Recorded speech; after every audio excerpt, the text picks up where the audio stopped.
ओम शांति। 31 नवंबर 1971 के अव्यक्त बाप दादा के हम बच्चों प्रति अनमोल महावाक्य। मुरली का सार, अनुभव की विल पावर द्वारा माया की पावर का सामना। बाबा ने कहा, रूहानी ड्रिल जानते हो? जैसे शारीरिक ड्रिल के अभ्यासी 1 सेकंड में जहां और जैसे अपने शरीर को मोड़ने चाहें वहां मोड़ सकते हैं, ऐसे रूहानी ड्रिल करने के अभ्यासी 1 सेकंड में बुद्धि को जहां चाहो जब चाहो उसी स्टेज पर, उसी परसेंटेज में स्थित कर सकते हो। ऐसे एवर रेडी रूहानी मिलिट्री बने हो। अभी अभी ऑर्डर हो, अपने संपूर्ण निराकारी, निरहंकारी, निर्विकारी स्टेज पर स्थित हो जाओ। तो क्या स्थित हो सकते हो? वह साकार शरीर, साकार सृष्टि व विकारी संकल्प न चाहते हुए भी अपने तरफ आकर्षित करेंगे। इस देह की आकर्षण से परे 1 सेकंड में हो सकते हो। हार और जीत का आधार 1 सेकंड होता है, तो 1 सेकंड की बाजी जीत सकते हो। ऐसे विजयी अपने आप को समझते हो। ऐसे सर्व शक्तियों के संपत्तिवान अपने को समझते हो। वह अभी तक संपूर्ण संपत्तिवान बनना है। दाता के बच्चे सदा सर्व संपत्तिवान होते हैं। ऐसे अपने को समझते हो। वह अभी तक 63 जन्मों के भक्तपन व भिखारीपन के संस्कार कब इमर्ज होते हैं। बाप की मदद चाहिए, आशीर्वाद चाहिए, सहयोग चाहिए, शक्ति चाहिए। चाहिए चाहिए तो नहीं है। चाहिए शब्द दाता, विधाता, वरदाता बच्चों के आगे शोभता है। अभी तो विधाता और वरदाता बनकर विश्व की हर आत्मा को कुछ न कुछ दान व वरदान देना है, न कि यह चाहिए का संकल्प अभी तक करना है। दाता के बच्चे सर्व शक्तियों से संपन्न होते हैं। यही संपन्न स्थिति संपूर्ण स्थिति को समीप लाती है। अपने को विश्व के अंदर सर्व आत्माओं से न्यारे और बाप के प्यारे विशेष आत्माएं समझते हो, तो साधारण आत्माएं और विशेष आत्माओं में अंतर क्या होता है? इस अंतर को जानते हो? विशेष आत्माओं की विशेषता यही प्रत्यक्ष रूप में दिखाई देनी चाहिए, जो सदा अपने को सर्व शक्तियों से संपन्न अनुभव करें। जो गायन है, अप्राप्त नहीं कोई वस्तु, वह इस समय जब सर्व शक्तियों से अपने को संपन्न करेंगे, तब ही भविष्य में भी सदा सर्व गुणों से भी संपन्न, सर्व पदार्थों से भी संपन्न और संपूर्ण स्टेज को पा सकेंगे। इसलिए अपने को ऐसे बनाने के लिए ही विशेष भट्टी में आए हो। जो भी अपने में अप्राप्ति अनुभव करते थे, वह प्राप्ति के रूप में परिवर्तन हुए। कि अभी तक भी कोई अप्राप्ति अनुभव करते हो, यह प्राप्ति अविनाशी रहेगी ना। प्राप्ति अर्थात प्राप्ति जब अनुभव स्वरूप बन गए, तो अनुभव की बातें अविनाशी होती हैं। सुनी हुई बातें, वायुमंडल के प्रभाव के आधार पर प्राप्त हुई बातें, व कोई श्रेष्ठ आत्माओं के सुनने के आधार पर उस प्रमाण के अंदर प्राप्त हुई बातें अल्पकाल की हो सकती हैं, क्योंकि अपने अनुभव की बातें सदा काल की अविनाशी होती हैं। तो सुनने वाले बने हो व अनुभवी मूर्त बने हो कि अभी फिर से सुनी हुई बातों को मनन करने के बाद अनुभवी बनेंगे। मिले हुए खजाने को अपने अनुभव में लाया है, वह वहां जाकर फिर लाएंगे। सभी से पावरफुल स्टेज है अपना अनुभव, क्योंकि अनुभवी आत्मा में विल पावर होती है। अनुभव के विल पावर से माया की कोई भी पावर का सामना कर सकेंगे। जिसमें विल पावर होती है वह सहज ही सर्व बातों का, सर्व समस्याओं का सामना भी कर सकते हैं और सर्व आत्माओं को सदा संतुष्ट भी कर सकते हैं। तो सामना करने की शक्ति से, सर्व को संतुष्ट करने की शक्ति अपने अनुभव के विल पावर से सहज प्राप्त हो जाती है। तो दोनों शक्तियों को अपने अंदर अनुभव कर रहे हो। अगर दोनों शक्तियां आ गईं तो फिर विजयी बनेंगे। ऐसे विजयी बने हो। विजयी अर्थात स्वप्न में भी संकल्प रूप में हार न हो। जब संकल्प में हार नहीं होगी तो प्रैक्टिकल जीवन में तो होगी नहीं ना। ऐसे हर संकल्प, हर बोल, हर कर्म विजयी हो, अर्थात हार का नाम निशान नहीं। ऐसे संपूर्ण निशानी को 1 सेकंड में अपना निशाना बना सकते हो।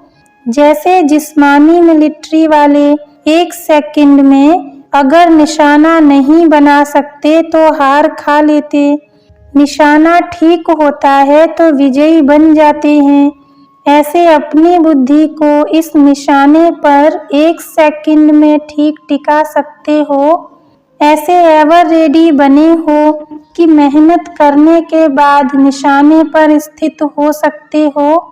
ऐसे प्रयत्न करते करते विजय का सेकंड तो बीत जाएगा। फिर विजय माला के मड़के कैसे बन सकेंगे? इसलिए जैसे निरंतर याद में रहना है वैसे निरंतर विजयी बनो। ऐसी चेकिंग करो कि आज सारे दिन में संकल्प, वचन, कर्म, संबंध, संपर्क, स्नेह, सहयोग और सेवा में विजयी कहाँ तक बने। अगर बहुत समय से सदा के विजयी, हर कर्म में विजयी, हर संकल्प में विजयी रहेंगे तब ही विजय माला में समीप के मड़के बन सकेंगे। इतनी सर्विस के बाद भी 108 ही विजयी क्यों बने? कैसे बने?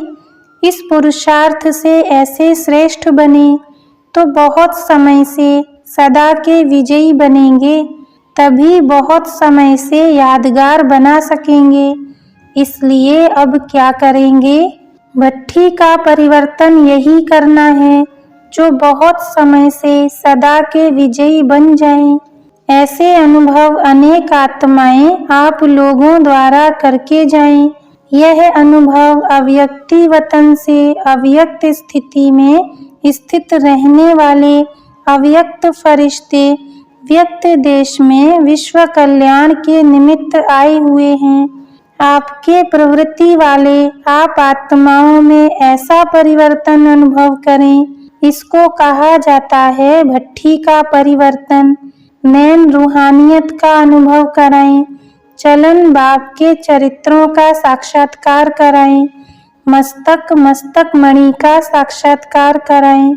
यह अव्यक्ति सूरत दिव्य अलौकिक स्थिति का प्रत्यक्ष रूप दिखाए।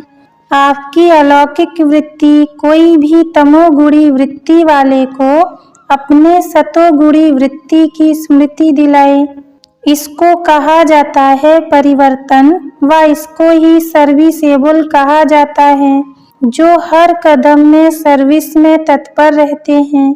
ऐसे सर्विसेबल बने हो। ऐसे नहीं कि 4 घंटे की सर्विस करनी है। सदा के विजयी बनना है। सदा सर्विस में तत्पर रहने वाले, सदा के सर्विसेबल का 1 सेकंड भी सर्विस के बिगड़ रह न जाए। ऐसे सर्विसेबल बनना, यही विशेष आत्माओं की विशेषता है। तो सभी बातों में फुल बनना है। बाप की महिमा में सभी शब्दों में फुल आता है ना। जो सभी बातों में फुल हैं वो फेल नहीं होते हैं। फुल में फ्लो नहीं होता है, इसलिए फेल नहीं होते हैं। न फेल होते हैं, न कोई व्यर्थ बातें फील करते हैं। थोड़ी थोड़ी बातें फील करते हो ना, जो फुल होगा वह व्यर्थ बातों को फील नहीं करेंगे, न फेल होंगे। तो ऐसे तिलकधारी बने हो, सर्व शक्तियों से संपन्न का तिलक अपने मस्तक पर लगाया है। अगर यह तिलक जो सुनाया सदा मस्तक पर नहीं लगा हुआ है, तो याद में भी याद के बजाय क्या करते हैं? याद के बजाय फरियाद करते हैं। लेकिन अभी नहीं करेंगे। फरियादों की फाइल बन गई है। हर एक के फरियादों की फाइल मालूम है कितनी है। तो निरंतर याद में रहने से, निरंतर विजयी बनने से, निरंतर सर्विसेबल बनने से फरियाद करने की आवश्यकता ही नहीं होगी। संपूर्ण कमजोरियों की आहुति डालने के लिए भट्ठी में आए हो, तो सर्व कमजोरियों की आहुति यज्ञ में डाल दी व अभी रह गई है। जबकि आहुति डाल देते हैं, फिर अंत में क्या कहते हैं? स्वाहा। फिर आप सभी स्वाहा हुए। जो स्वाहा हो चुके वह बीती हुई बातों को स्वप्न में भी नहीं देख सकते। ऐसे स्वाहा हुए। हिम्मत और उल्लास, यह दोनों ही अभी के रिजल्ट में मेजॉरिटी में दिखाई देते हैं। इसी हिम्मत और उल्लास को सदा के लिए अपनी वृत्ति बनाना। धरती नर्म भी है और फलीभूत भी है, लेकिन अपनी फलीभूत धरती में बीती हुई पास्ट जीवन के विकर्म और विकर्म के कांटे बोने नहीं देना। कांटों को बाप के सामने समर्पण किया। सर्व कांटे जो अब तक अंदर होने के कारण नुकसान करते रहते, वह अब बाप के सामने स्वाहा हुए। स्वाहा राख को भी कहते हैं। राख हुई चीज अथवा भस्म हुई चीज फिर कभी भी अपनी धरती में बोना नहीं, अर्थात स्मृति में नहीं लाना। स्वाहा अर्थात नाम निशान समाप्त। आज से ऐसे ही समझना कि मुझ सतोगुणी आत्मा के यह संस्कार नहीं है, अर्थात यह मेरे संस्कार नहीं है। तो जैसे दूसरे के संस्कारों को साक्षी होकर देखते हो, वैसे अपने तमोगुणी स्टेज के संस्कारों को भी ऐसे साक्षी हो देखना, ऐसे समाप्त कर देना। स्वाहा हो गया। ऐसे समझने से ही सदा सफलता को पाते रहेंगे। अच्छा, ओम शांति।